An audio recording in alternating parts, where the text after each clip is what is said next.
অনুব্রত মণ্ডলকে যে medical certificate দিয়েছিলেন যেই চিকিৎসক অর্থাৎ হিটলার চৌধুরী, সেই হিটলার চৌধুরীকে ঘিরে বিতর্ক তুঙ্গে।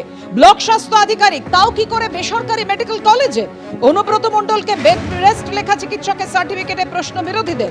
ঠিক কি হয়েছে শান্তিনিকেতন হাসপাতালের কাছে জানতে চাইলেন কর্ণধার। একটা তদন্ত শুরু হয়েছে, কর্ণধারকে জানালো হাসপাতাল কর্তৃপক্ষ।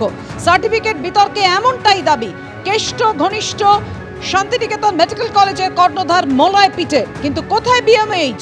এখনো খোঁজ নেই চিকিৎসক হিটলার চৌধুরী।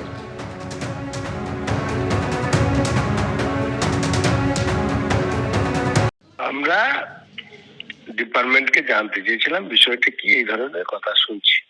তাতে করে আমি আজকে দেখলাম ওনারা একটা নোটিফিকেশন করেছেন যে ওনারা তদন্ত করছেন, একটা নির্দিষ্ট দিন পর্যন্ত টাইম লাগবে আমাকে বলেছে, তারপরে ওনারা রিপোর্ট দেবেন। রিপোর্ট দিলে আপনাকে বলতে পারবো। তবে আমি স্যারকে জিজ্ঞেস করেছিলাম এরকম বিতর্ক আসছে, তাতে করে স্যারের বক্তব্য হচ্ছে যে সমস্তটা নিয়ম মাফিক হয়েছে আর ঠিক আছে স্যার। এই এবার কুকথা কাণ্ডে আরও এক তৃণমূল বিধায়কের নিশানায় অনুব্রত মণ্ডল। অনুব্রত হয়তো মানসিক সমস্যায় ভুগছেন। যে ভাষায় পুলিশকে আক্রমণ করা হয়েছে তা অত্যন্ত নিন্দনীয়। অনুব্রত মণ্ডলের সমালোচনায় এবার সরব বাসন্তীর তৃণমূল বিধায়ক শ্যামল মণ্ডল।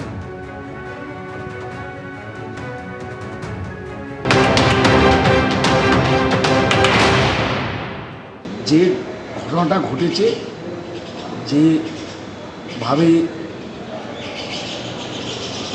বলা হয়েছে, পুলিশের বিরুদ্ধে যেভাবে আক্রমণ করা হয়েছে, এটা অত্যন্ত নিন্দনীয় ঘটনা। এটা নিন্দনীয় ঘটনা। আমি জানি না যে হয়তো ওনার হয়তো মেন্টাল ডিজিজে ভুগছিল। এটা কেন মেন্টাল ডিজিজ কেন? বয়সজনিত কারণে হতে পারে। শুধুমাত্র শ্যামল মণ্ডলই নয়, এর আগে অনুব্রত মণ্ডলের এই কদর্য ভাষায় বোলপুরের আইসিকে ফোনে হুমকি, এই বিষয়ে অনুব্রত মণ্ডলের সমালোচনা করেছেন সাংসদ, বিধায়ক, কাউন্সিলর থেকে একাধিক জনপ্রতিনিধি, সবাই তৃণমূল কংগ্রেসের। দেখুন, অনুব্রত মণ্ডল যেটা বলেছেন মোটেই সমর্থনযোগ্য না, কারণ সবার বাড়িতে মা, বোন, স্ত্রী, সন্তান রয়েছে। অপ্রত্যাশিত এবং হওয়া উচিত নয়, অপ্রত্যাশিত এবং হওয়া উচিত নয়। উদ্দেশ্যটা তো বোলপুর যেভাবে আমাকে মাথা নিচু করতে বলেছিল তাদের কাছে আমি তা হইনি। বোলপুর যে অন্যায় কাজটা আমাকে দিয়ে করাতে চেয়েছিল আমি সেটা করিনি, সেজন্যই তো এই ব্যাপার। কিন্তু মনে রাখবেন, ধর্মের কল বাতাসে নড়ে, আবার বিনাশকালেও বুদ্ধি নাশ হয়। এই দুটো কথা মাথায় রাখবেন।